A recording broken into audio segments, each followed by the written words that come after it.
You're listening to Arsenal for Democracy, episode 446, recorded on Sunday, October 30th, 2022. I'm your host, Bill Humphrey. Joining me on the line from Idaho, as always, is Rachel. Hello, Rachel. Hi, Bill. Today's episode is on a nationally and socially significant Industrial Revolution-era figure closely associated with my city of Newton, Massachusetts, since he lived for a while just up the street from me in the mid-1840s, although there are also schools all across the country bearing his name. Today, public education in the United States is facing a sustained attack from both conservative moral panics and neoliberal charter school proponents. There was also a recent controversial New York Times expose on publicly funded religious schools in New York and whether they are teaching critical basic skills to all, as required and expected. It's hard to imagine creating a concept like universal publicly funded primary and secondary school from scratch today, because of all the excuses that people would make for why it shouldn't be publicly funded or available to all. So let's turn back the clock to the late 1830s, with the first Industrial Revolution in full swing in the United States, and especially Massachusetts, although both were still heavily agrarian societies. And let's examine the emergence of secular public education in the first place, which once also seemed fairly unlikely. Rachel, could you give us the personal background and origin story for the education reformer Horace Mann? Horace Mann was born in Franklin, Massachusetts, to a poor farming family. He had access to very little formal education. Poverty kept him out of school except for brief, sporadic periods, but he had access to Franklin Public Library, the U.S.'s first public lending library, founded by Benjamin Franklin. Using the library, he educated himself, and he received tutoring in Latin and Greek from Samuel Barrett, who later became a prominent Unitarian minister.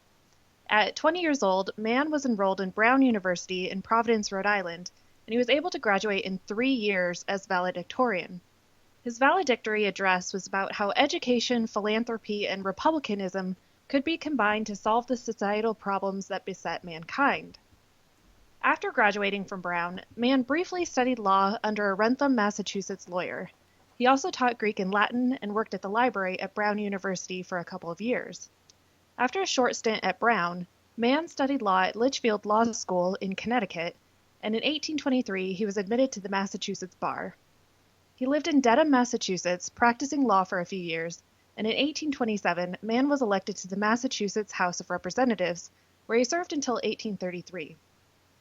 While there, he established a hospital for the insane in Worcester, the first in the country. He also advocated for education and public charities, and he advocated for laws against alcohol consumption and lotteries, which we have talked about in the past.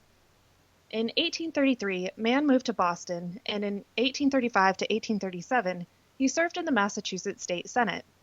He served as president of the Senate from 1836 to 1837. While in the state Senate, he continued advocating for the public good, this time focusing on infrastructure, funding the construction of railroads and canals. In 1837, Mann was appointed Secretary of Education for the newly created Massachusetts Board of Education. As secretary, Mann developed his philosophy and became one of the nation's greatest education reformers. So, Bill, can you expound on his public education philosophy? So in 1837, an education reform movement in Massachusetts succeeded in establishing a state board of education, as Rachel just mentioned. The recent state Senate president, Horace Mann, was appointed as the first secretary of the new board. He would serve in this capacity for 11 years before being elected to Congress. He established the Common School Journal to provide updates and thoughts on education to teachers and interested members of the public every other week, and he lectured extensively, becoming well known not only in Massachusetts, but also across much of the country. One important thing was that he laid out 6 principles of how he believed that public education should be organized. First, the public should no longer remain ignorant. This was important for a republic with elections open to a significant portion of the population, or else it was feared that ignorant masses might be swayed too easily and uncritically. So the idea was, obviously, that you needed to have the public get educated. Then the question, which leads us to some of the other principles, is who gets educated and how they get educated. So the second point was that such education should be paid for, controlled, and sustained by an interested public. He was also concerned that the local model of funding education in New England was leading some districts to balance budgets at the expense of their schools, which unfortunately has remained a persistent problem to present day, although Massachusetts today at least provides more of a state backstop of resources to districts struggling to fund their educational obligations locally on their own. The third principle was that this education will be best provided in schools that embrace children from a variety of backgrounds. This could mean a lot of things in a current context, but at the time this mostly alluded to the need to educate poor children, not just middle-class children. And again, that matters when you have a republic with fairly expansive suffrage, which was not the case in much of the world at the time. Rich children, of course, were usually privately tutored at the time. Nevertheless, Horace Mann believed as well that the mixing of children from different backgrounds, including socioeconomic backgrounds, in common school experiences would be socially positive and stabilizing to the overall society.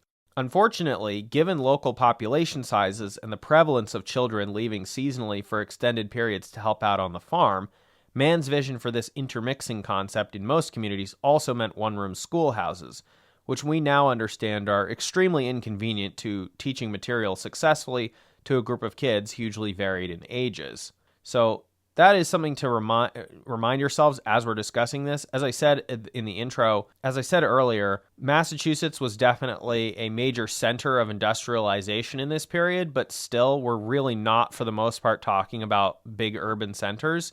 We are mostly still talking about like farm communities and some towns that are barely more than the size of a village. So just bear that in mind as we're discussing this contextually, although obviously a lot of these principles can still apply in some modified form today. The fourth principle was that the education must be non-sectarian. This was important considering the diversity of Christian religious sects in the early United States, although this is before the major wave of Catholic immigration into the U.S., and the idea here was to avoid sectarian silos and also minimize educational disparities based on varying beliefs, differing levels of resources within a sect, and so on. But Horace Mann did still assume at the time a somewhat Christian character to education, especially when he was fending off critics of secularism in education. This view was not necessarily consistent over his tenure, however, and I'll get back to that in a moment. The fifth principle was that the education must be taught using the tenets of a free society. And this point for Horace Mann included abolishing corporal punishment, which we'll talk more about later. The sixth and final principle that he articulated, especially in places like the Common School Journal and his lecture circuit, was the idea that education should be provided by well-trained professional teachers. This final point brings us to the next area of discussion: Horace Mann's emphasis on rethinking and reorganizing how to train teachers through what we would more recently call teachers' colleges, but historically were called normal schools. Now, according to one MSU webpage that I found on the history of Horace Mann, quote, normal schools were created to train teachers on the best practices of teaching in the public school system. One could look at this as the first version of a college of education or a form of what we know today as professional development. So this was the idea that, as we said, there was a lot of tutoring that happened, especially if you were rich, but usually people didn't really have any sort of particular formal or regulated way of becoming a teacher, and if they did, the extent of it was usually making sure that you had some base level of knowledge in the areas that you were going to have to teach. All right, you'd hopefully have a teacher who was literate and could do basic arithmetic. Maybe you'd have a teacher who could do Greek and Latin or something like that. But this is a more standardized way of making sure that everyone does come into the teaching profession with a certain baseline level of knowledge. And this is really important, that they have some sort of pedagogical philosophy. Basically, the difference here is, are you just teaching like rote memorization? Are you just doing whatever you can think of to get the kids to learn the material? Or do you have a philosophical approach of how you are trying to teach the material? And this is obviously a source of major debate, in addition to these other points that I've just talked about in terms of his philosophy of how to set up schools themselves and how to fund them and things like that. And the curriculum, right? It's not just about what the contents of the curriculum are, but how you teach it. I did mention, and we'll get back to that in a moment, about the issue of corporal punishment. That's obviously something that is a point of debate, so to speak, or historically was, I should say, in pedagogy.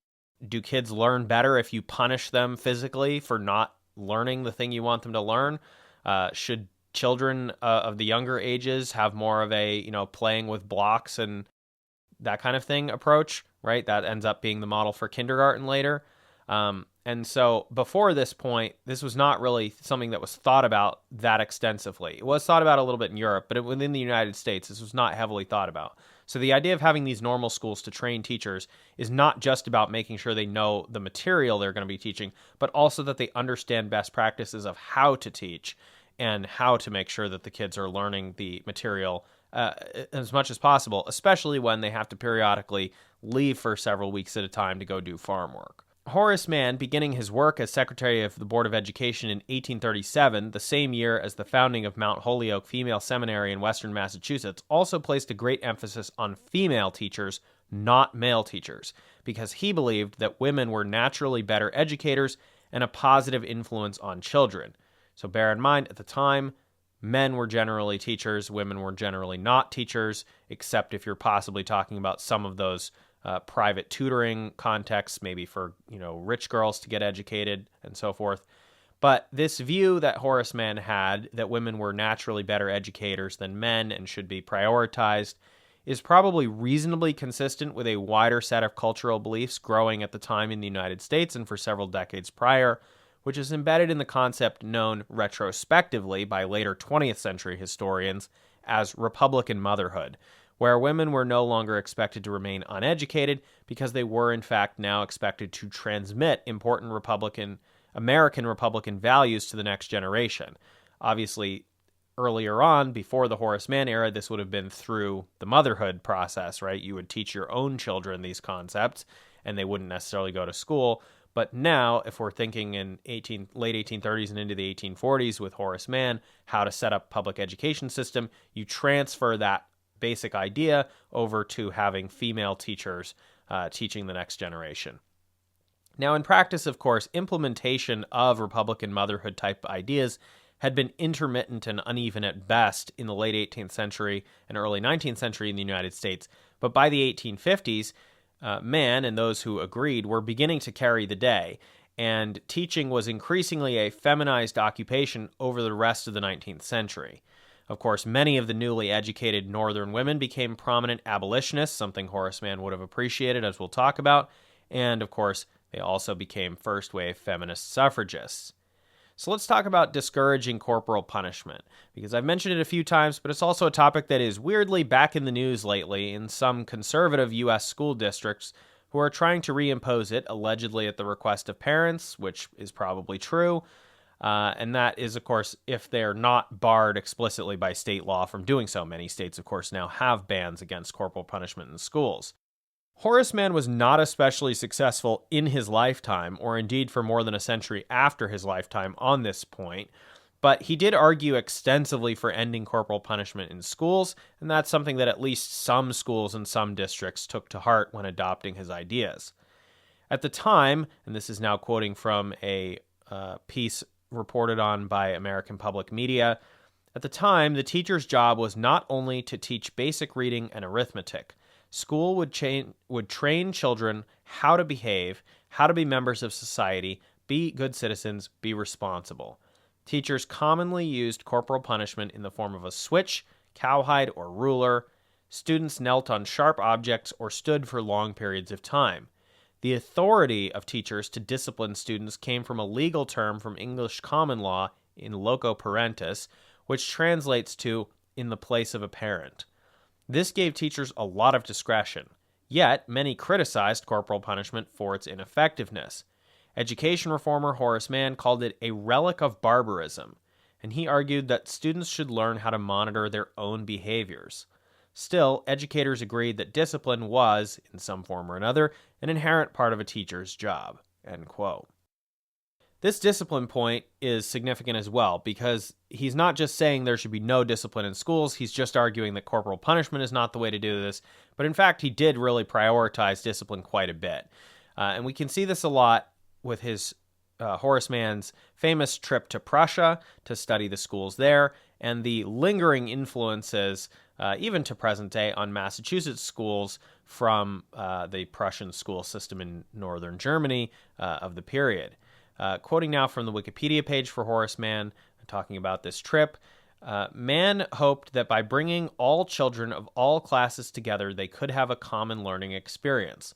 This would also allow the less fortunate to advance in the social scale, and education would equalize the conditions of men. Moreover, it was viewed also as a road to social advancement by the early labor movement and as a goal of having common schools. Mann also suggested that having schools would help those who did not have appropriate discipline in the home. Building a person's character was just as important as reading, writing, and arithmetic. Instilling values such as obedience to authority, promptness in attendance, and organizing the time according to bell ringing helped students prepare for future employment. So Prussian militarism and discipline, as a result of this trip to tour these schools in Germany, arguably ends up baked into some of the fundamental concepts of American public education in classrooms, and although some of that is a little bit extreme, a lot of that, what I just read, you can clearly see still exists in American public education in classrooms today. Now, it wasn't all bad, right? It wasn't all about obedience to authority and bell ringing and things like that. Mann was also particularly impressed that teachers in Prussia were prepared with lessons and repeatedly mentioned in his amazement that they taught without books in their hands. Mann was intrigued by the various topics they discussed, mentioning one being zoology instead of just studying the Bible. That's a paragraph again from the MSU page, and I think there's some important points within that short paragraph and several sentences there. First of all, it emphasizes that his views evolved as he got more exposure to these alternative schooling methods from Europe, that you could have a education that wasn't super focused on Christianity and the Bible, and took that non-sectarian point a step further.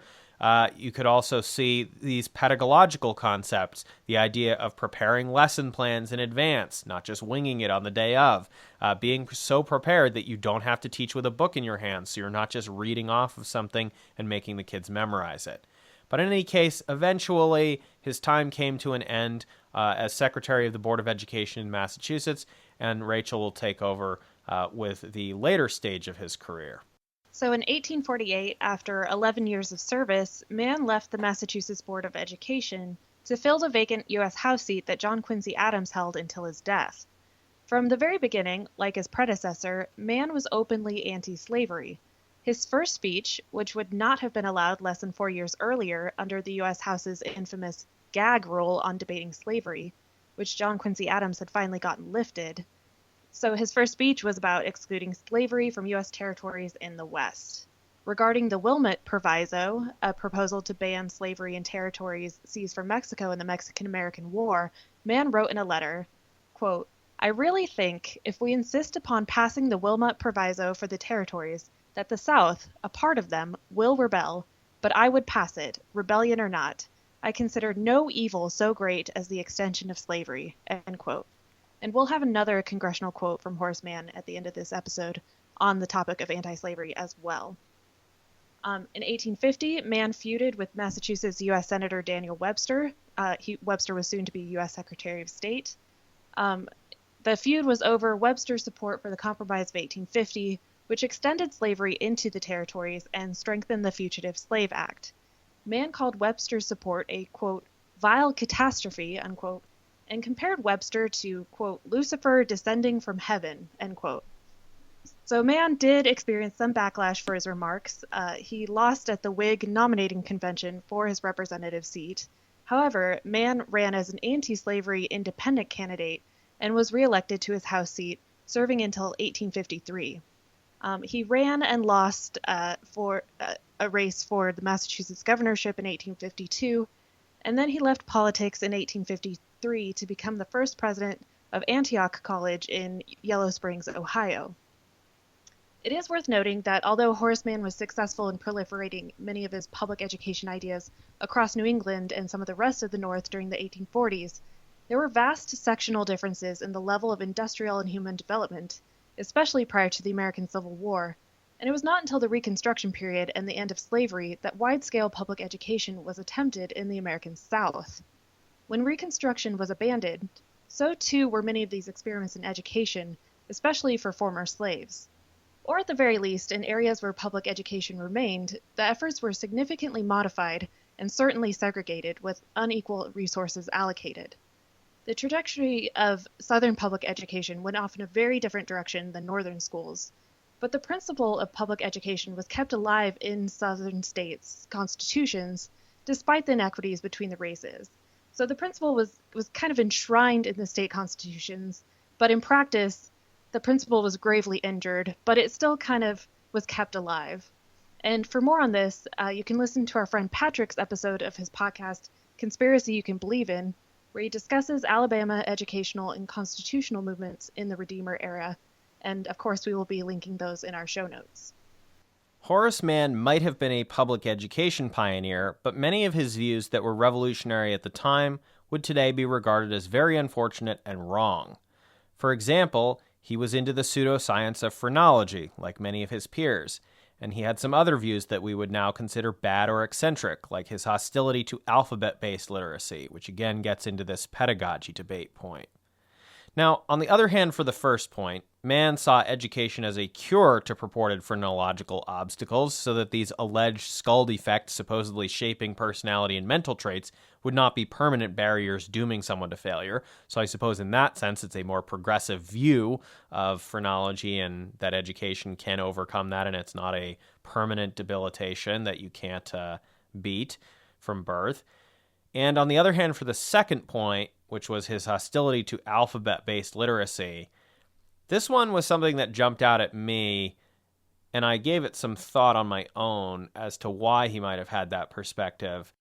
Today, I think we would say that's silly and you should do that, but let's think about it in the context of the time. English language pronunciations, even today, are so bizarre and constantly shifting that you can kind of see why alphabet-based literacy might be a controversial teaching method for English reading and writing, especially at the time. Bear in mind that Noah Webster's pioneering American Dictionary of the English Language had only been published in 1828, in which Webster, already a publisher of spelling guides for schools, had personally put his permanent stamp on American English, interpreting the official spelling choices based on existing American pronunciations at the time and in certain places, and just simply based on his own personal spelling reform preferences. This dictionary was considered radical and shocking at the time, rather than being immediately and widely accepted by everyone. And so you can see why maybe there would be some controversy over teaching literacy through the alphabet. Now, when I went to my trip to Cuba recently, and we went to the museum about the literacy campaign, that's what it's referred to in English, the term that they use in Spanish to talk about that teaching process and that campaign, we don't have a word for in English as far as I'm aware of. The closest translation would be basically teaching the alphabet. That is an interesting point to make there. This is something that we think of as being relatively common across multiple languages and dialects, but in fact, English in particular has a lot of challenges with things not being pronounced the way that the letter is pronounced, and the letters themselves not being pronounced the way that they are labeled when you sing the alphabet song, right? There are plenty of letters, like, the letter Q, you're not going to usually pronounce it as Q, right? The letter W, you're certainly not going to say W when you are pronouncing it in a word. So while there are some obvious advantages and benefits to teaching through the alphabet, you can see why this would have been a point of pedagogical debate at the time, especially when American English pronunciations and spellings were only just starting to be standardized and codified in a way that people didn't even agree on at the time. So I thought that was something interesting. I don't know, Rachel, if you had any thoughts about that, but that was my theorizing on my own as to why he might have had some objections to that. He gave plenty of reasons why, but I'm saying why, looking back on it, it maybe doesn't sound as crazy as it might. Yeah, I think we're just so used to standardized spellings that it sounds like a no-brainer to us. But yeah, there were a lot of alternative spellings going on at the time. So I can see definitely his view that alphabet-based literacy would not necessarily be the best way to go about it. And It brings me to mind that phonics is kind of like a concept that swings in and out of vogue Right. over the years too. So yeah, there's always this debate on the best way to teach literacy to children, and yeah, it's kind of a never-ending debate, even when the schools have been so entrenched and established. Yes, and I think essentially he was more in the camp of whole word learning, and I guess you can see why you might want to prefer that if the spellings and pronunciations and so forth were going to vary. I mean, he makes the argument, I think, in one of his lectures or essays that you don't teach people what an animal is by showing them each little part of the animal and saying, okay, and that constructs up to a cow or something. I don't know that I necessarily agree with that perspective, but in the context of the time period and the way that American English was being only just starting to be standardized at the time, I can see why he might feel that was a confusing way of teaching English, especially when there's not a baseline level of literacy in the whole population. I also want to point out that Antioch College was a very progressive college at the time.